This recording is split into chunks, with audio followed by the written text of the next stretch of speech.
अस्सलाम वालेकुम दोस्तों, मैं हूं सना अब्दुल्ला और आप देख रहे हैं सनास किचन। आज मैं आप सबके लिए मूली के पराठे की रेसिपी लेके आई हूं। क्योंकि सर्दियां आ गई हैं और सर्दियों में मूली के पराठे तो हर दूसरे दिन खाए जाते हैं, इसलिए मैंने सोचा क्यों ना एक क्विक सी रेसिपी आपके साथ शेयर की जाए। सबसे पहले हम मूलियों को कद्दूकश कर लेते हैं।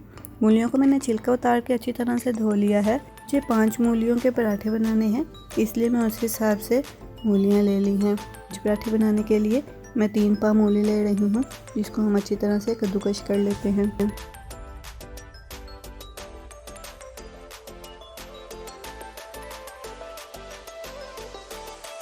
जी, तो सारी मूलियों को कद्दूकश कर लिया है। अब हम इसमें से इसका पानी निकाल लेते हैं। आप चाहें तो इसको किसी मलमल के कपड़े में रखकर इसका पानी निचोड़ सकते हैं और आप इस तरीके से भी कर सकते हैं। मूलियों में कुदरती तौर पर बहुत पानी होता है, इसलिए इसकी रोटियां बनाते हुए बहुत एहतियात करनी पड़ती है, वरना रोटी सारी टूट जाती है। कुछ लोग तो इसको फ्राइंग पैन में डालकर इसको सेक लेते हैं ताकि इसका पानी खुश्क हो जाए। इसको आप फ्राई पैन में डाल के नमक मिर्च डालने के बाद 5 से 7 मिनट के लिए अच्छी तरह से भून लें, तो इसका पानी भी खुश्क हो सकता है। लेकिन इस तरह मूलियाँ थोड़ी नरम पड़ जाती हैं, जिसका मज़ा नहीं आती। इस तरह से पानी निचोड़ने से मूलियाँ क्रिस्पी भी रहती हैं और खाने में मज़ा भी देती हैं। यह रेडी करने के बाद इसके अंदर मैंने 2 हरी मिर्चें काट के डाल दी हैं। 1 चम्मच भरकर इसमें हरे धनिया का डाला है। आधा चम्मच हम इसमें साबुत सूखा धनिया डालेंगे, जिसको आप हाथ से ऐसे मसल लें, फिर इसके अंदर शामिल कर दें। 1 चाय का चम्मच नमक, आधा चाय का चम्मच मिर्च का पाउडर, आधा चम्मच जीरा पाउडर का डालेंगे, आधा चाय का चम्मच इसमें अजवाइन डाल लेंगे। अब इन सब चीज़ों को अच्छी तरह से मिक्स कर लेते हैं। मिक्स करने के बाद देखेंगे अगर हमें इसमें नमक मिर्च कम लगी तो हम और भी ऐड कर सकते हैं। अब इन चीज़ों को अच्छी तरह से मिक्स कर लें। अब इसके आप नमक मिर्च चेक कर लें, अगर आपको थोड़ी कम लग रही है तो इसमें शामिल कर लेते हैं। यहाँ पे मैंने इसमें थोड़ा सा नमक, लाल मिर्च का पाउडर थोड़ा और शामिल किया था, क्योंकि मूली के पराठे स्पाइसी ही अच्छे लगते हैं। हम अपने नेक्स्ट स्टेप की तरफ चलते हैं। सबसे पहले पेड़े कर लें। अब हम इसको बेलेंगे। 2 अलग अलग रोटियां हम छोटे साइज़ की बनाएंगे। इनको बेलने के बाद आप इस पर थोड़ा सा ऑयल लगा लें और हाथ से सारी रोटी पे मल दें। वो ऑयल लगाने का फ़ायदा ये होगा कि जब हम इसके अंदर मूलियां शामिल करेंगे तो फिर वो मूली एक जगह पे नहीं रहेगी, वो खुद ब खुद सारी जगह पे फैल जाएगी।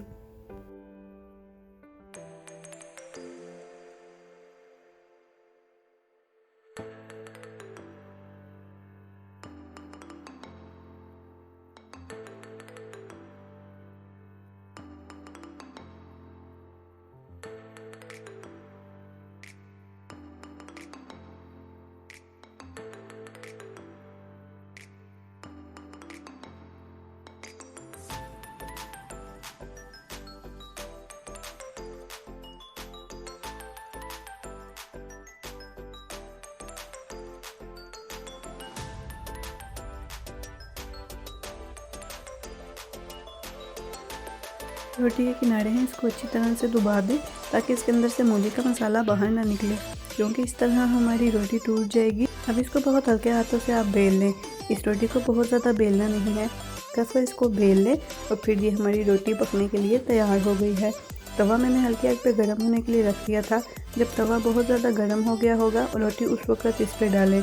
ठंडे तवे पे अगर रोटी डालेंगे तो वो चिपक जाएगी और ख़राब हो जाएगी। रोटी डालने के बाद इसको हम सेकने का वेट करेंगे और जब नीचे से हल्के से ब्राउन हो जाए इसको हम पलट देंगे और फिर इसके साइडों पे हम ऑयल डालेंगे। आप चाहें तो देसी घी भी इस्तेमाल कर सकते हैं। यहाँ पे मैं इसके साइडों पे ऑयल डाल रही हूँ। अब हम इस रोटी को अच्छे से ब्राउन कर लेते हैं। क्रिस्पी होने पे इसको उतार लेंगे।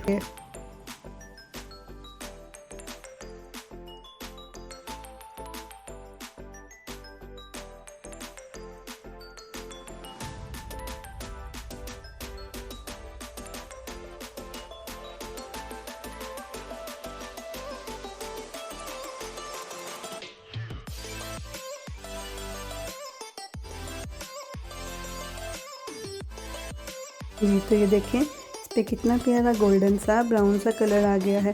अगर आप इस रोटी को और क्रिस्पी करना चाहते हैं तो तवे को चूल्हे से हटाने के बाद रोटी को 1 से 2 मिनट तवे पे ही पड़ा रहने दें। रोटी बहुत अच्छे से क्रिस्पी हो जाएगी। बाकी पराठे भी आप इसी तरीके से बना लेते हैं।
मूली के पराठे रेडी हो चुके हैं। इस मूली के पराठे को गरम गरम खाने का ही मज़ा है।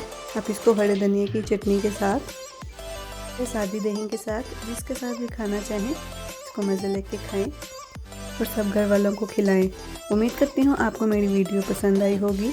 अगर आप रेसिपी से मुताल्लिक़ कोई सवाल पूछना चाहते हैं तो मुझसे कमेंट में पूछ सकते हैं।